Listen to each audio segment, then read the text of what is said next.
Sa ating bayan, ang bawat isa ay mahalaga. Sama-sama nating itaguyod ang disiplina, malasakit at tunay na pagbabago. Sa tulong ng inyong suporta, patuloy nating mapapalago ang ating komunidad. Malinis, ligtas at maunlad. Isang mensahe mula kay Mayor Patrick Agustin Caraman. Kasama ninyo sa bawat hakbang tungo sa progresibong bayan.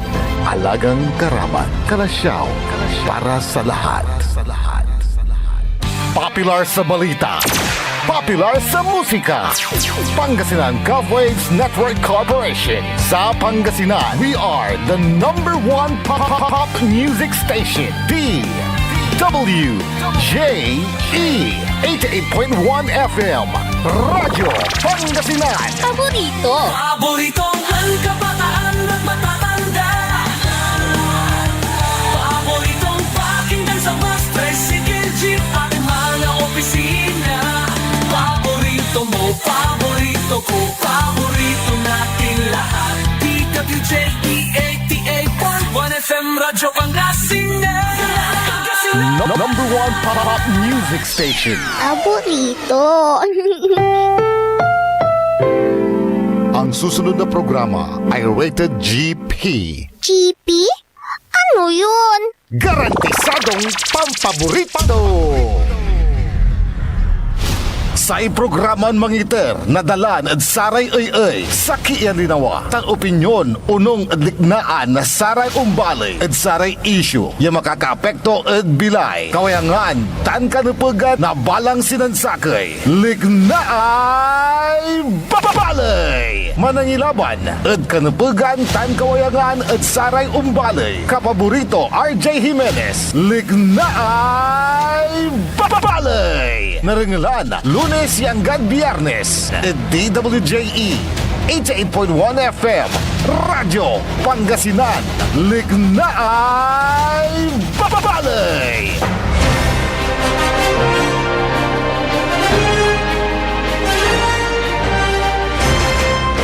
Good morning, good morning, good morning! Masantos tan maabig nin kabosan da balang sinansakay. Alas 8:05 eda kabuasan. Kasumpalan nyo ng lanso programa Early in the Morning. Dan nakapaborito Orly Navarro. Sublay matla sa programa Lignaay Balay. Pangiparuntal nasaraya impormasyon, lignaan, nasarong balay, balita. Nagagawad kaliber-liber na luyag na Pangasinan, Bansan, Pilipinas. Yada Aspeto Technical, Engineer Nexon Dakal, dan si Engineer Fragile Kayabyab. Kaya balot sa makteryo na amigo RJ Jimenez at your service, always. Kumusta kila namin ditan, pinablimiran dumarengal, saraya makukuli. Saraya talaga na palpalbangon, una babangon la, tapian jaduntan at arapon lamat. Subalon kaimbuasan pananap. Nasaya pambilay. Yan na sikiran na lumalaban ng patas. Mabuhay po kayo sa mga alikutas. Sana maubos na kayo ng tuluyan ng umasenso ang ating bansang Pilipinas. Nerlay ko lang tayo natin, yan tulay kipapason na bansang Pilipinas. Eda sarayan na kaplisan. Eta wala so palapag na Presidente Ferdinand Bongbong Marcos. Aya bibirbirin mo sa Pilipinas. Aya sa kaya dasaraya bansa. Aya unaangat, unaasenso. Iya kwan yun satan, pinablimiran dumarengal. Ayun yung pa'y liknaan nyo at panamaglay na sayan programa 0945-183-4352. Ikatutan so text line tayo wadyapatan niya balikas Engineer Nixon dan Presidente Bongbong Marcos. Okay, beli tayo, pianarengel yo. Oh, anggap po na eh. Gano yan, pre-prepara ng Engineer Nixon. Data niya palapag ng Presidente Bongbong Marcos. For years, Filipinos have worked hard to build this country. Today, the world has taken notice. The Philippines has officially become an upper middle-income country. After nearly 4 decades as a lower middle-income country since 1987, this milestone affirms that the economic policies that we have pursued over the past 4 years have been effective. Our steady economic growth, broadly stable currency, and long-term reforms have strengthened our economy even amid global uncertainties. It validates the progress that we have made and the resilience of the Filipino people. It is also a vote of confidence in our country's future. Greater confidence means more investments. More investments means more businesses, better quality jobs, and more opportunities for Filipino families. This is worth celebrating because economic progress is not meant to stay on paper. It is meant to open doors, put food on the table, and give every Filipino the chance to build a better life. That is the work that we will continue to do until every family feels the benefit of our country's progress. Maraming salamat po. Oh, si Katutan so dalat-dat na palapag na Presidente Ferdinand Bongbong Marcos dasay kuno niya asenso progreso yan nalilik na bansan Pilipinas. By the way, kalabyan at nansamput matla susamay rally na sa Iglesia ni Cristo na ayon po sa kapulisan sa kabuuan ay mapayapa namang naihayag ang damdamin ng Iglesia ni Cristo sa ilang araw na rally dyan sa Metro Manila. Good morning kay Insan Ray. Kumusta ka la, Insan? Thank you, Insan Philly. Yung pangantabay. Imatita na da sa RHU, karuman at bali na linggayan, agaylay dakop na sa RHU. 1, dita na bali na linggayan, at opisina, yamanasi kaso na sa Abiglaman. At ni palit nagtan ya building na sa kabyangan na RHU.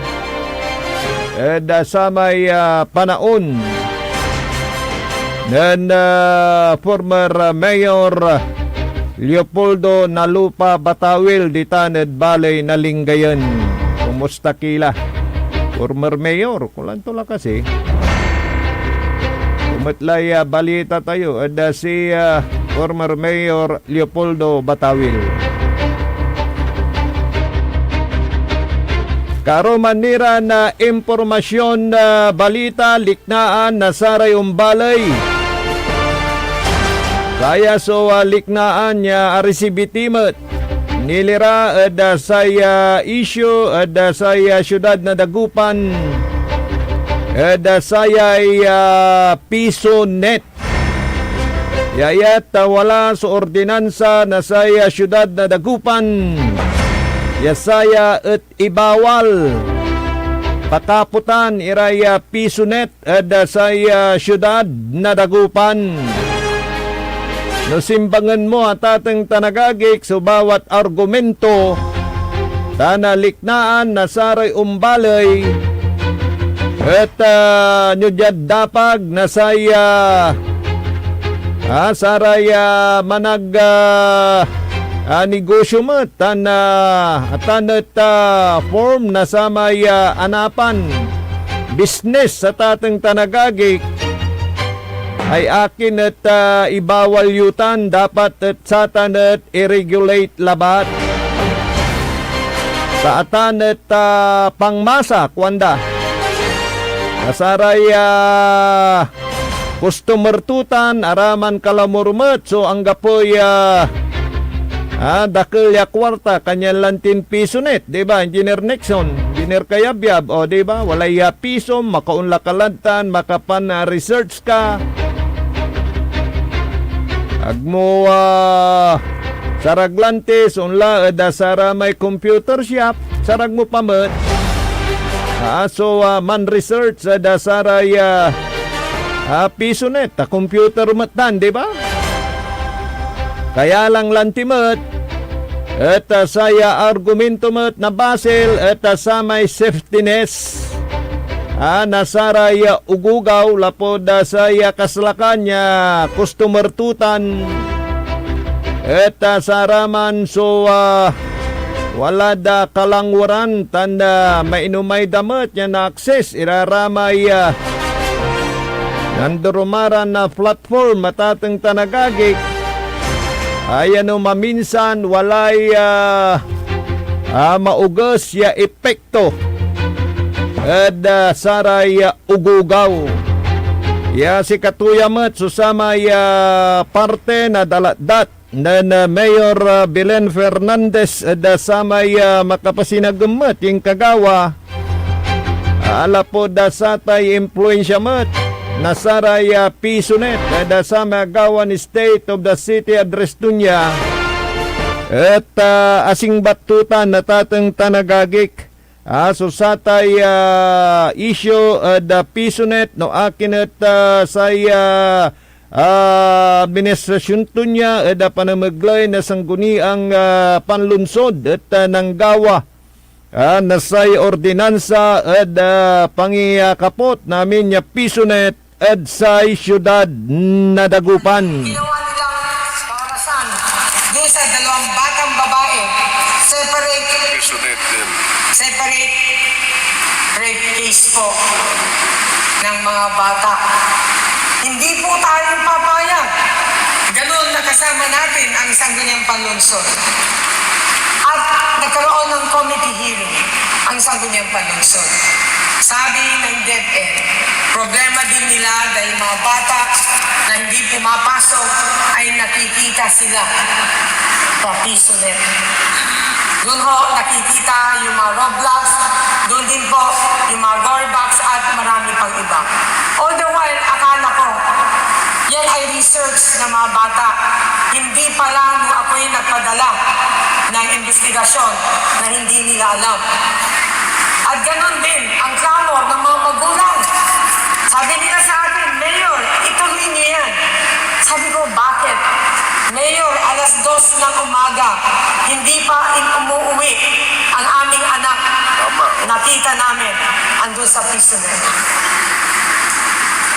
Marami pong concern ang nangyari na ayaw ko pong maapektado ang future ng ating mga kabataan sa Dagupan. Isasakripisyo ko po, ako mismo, kasama ko ang PNP, si Director Arnold Solomon, sa ating kasama natin ang legal office and the different department of Dagupan City. Kami kahapon ay nagbigay na ng notice sa maraming piso net na nadatnan pa namin andoon yung mga bata na naglalaro despite na mayroong pasok. So kahapon po, siguro mahigit 10 na ang aming mabigyan ng notice. We are giving all of them 5 days to comply, to close their piso net. At ganun din, yung mga hindi pa namin napuntahan. Alam namin kung nasaan kayo, nasaan ang piso net nyo. Sana po, for the sake of the children of Dagupan, huwag na natin iisipin yung kikitain na maliit para masira ang future ng ating mga anak. Si Katutan so masagnar ay balikas na Mayor Belen Fernandez na sana sa maliit na kikitain wag nang isakripisyo yung kapakanan ng ating mga kabataan. Si Katutan Mat so tatalindagan na Mayor Belen Fernandez saya kapot na saray pisonet sa siyudad na Dagupan.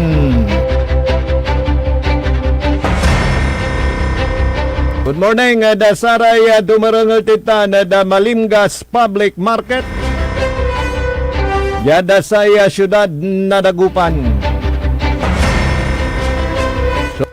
Side by side, aramay liknaan, ipapasabiyo at atang tanagagik. Siyempre, walay posisyon yudan no iner kayo. So, kaulikilan na mangitar na reaksyon tan pakatalos saya. Morning mat, saray dumarangol tita na bale na manawag dita na Barangay Baritaw.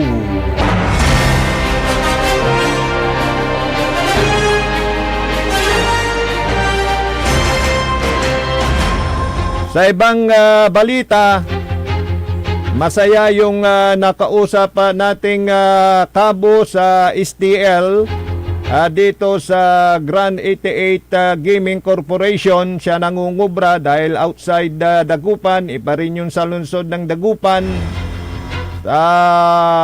Bukod sa mga naibahagi sa kanila na mga kapote at payong, mga chaleco, IDs ng Grand 88 Gaming Corporation, masaya sila sa kanilang narinig mula sa isang opisyal ng Grand 88 Gaming Corporation nang ito ay magsalita at naibahagi niya yung kalagahan ng mga kabo at mga kobradores sa pagpapataya ng small town lottery.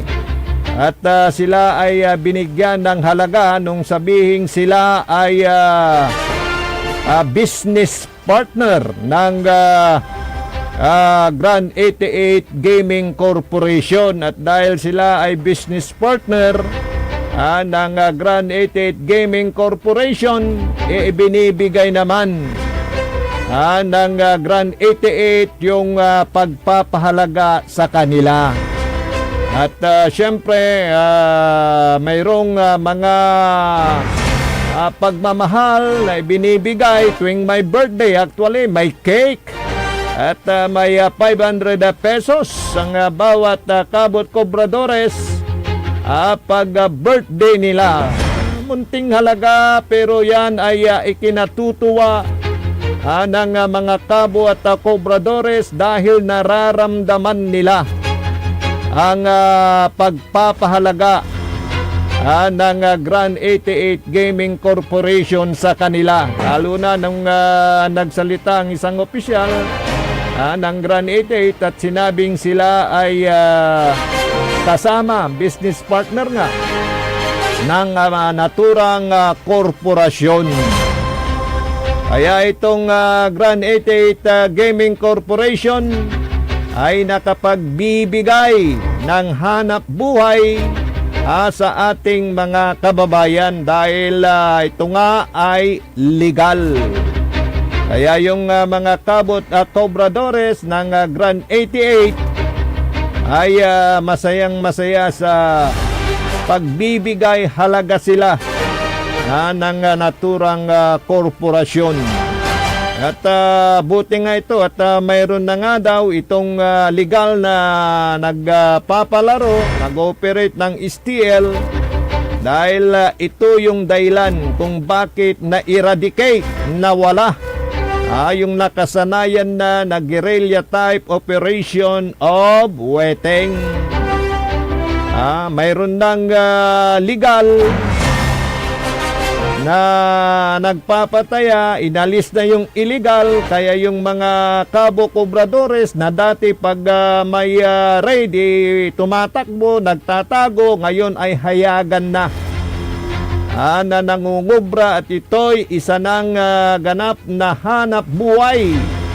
Wala na silang takot, kaya mayroon na nga silang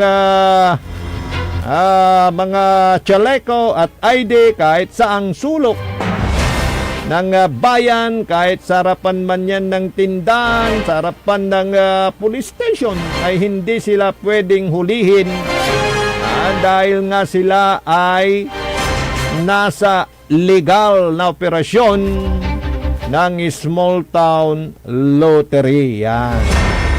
So, mabuhay po kayong mga kabut, mga kobradores.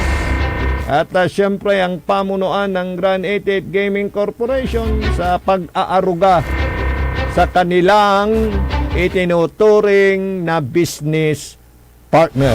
Yan.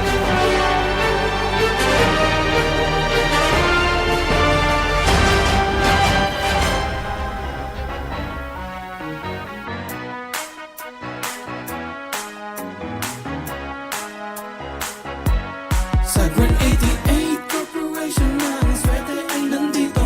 Sa bawat taya, pag-asa ay buo. Maglaro't manalo sa Grand 88 na tayo. Maglaro't manalo sa Grand 88 na tayo. Sa Grand 88 Corporation ng swerte ay nandito. Kasama ang PCS o larong may puso. Manalo sa Grand 88 na tayo. Maglaro't manalo sa Grand 88 na tayo. Sa Grand 88, swerte laging nakaabang. Larong may puso, saya'y walang hangganan. Kasama ang PCSO sa bawat hakbang. Di umupong sa pagtulong sa bayan at tahanan. Kada bet ang tagumpay ay abot kamay. Big time na pa-premyo hatid. Sa bawat buhay ang pangarap abutin. Sa kada laro dito sa Grand 88, panali sigurado. Sa Grand 88 Corporation ng swerte ay nandito. Sa bawat taya, pag-asa ay buo. Maglaro't manalo sa Grand 88 na tayo. Maglaro't manalo sa Grand 88 na tayo. Sa Grand 88 Corporation ng swerte ay nandito. Kasama ang PCS o larong may puso. Manalo sa Grand 88 na tayo. Maglaro't manalo sa Grand 88 na tayo.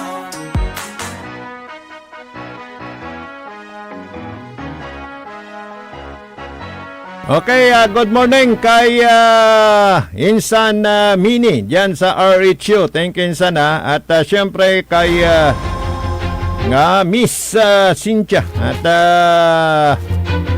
Nurse Doria. Yan. Insan Pili.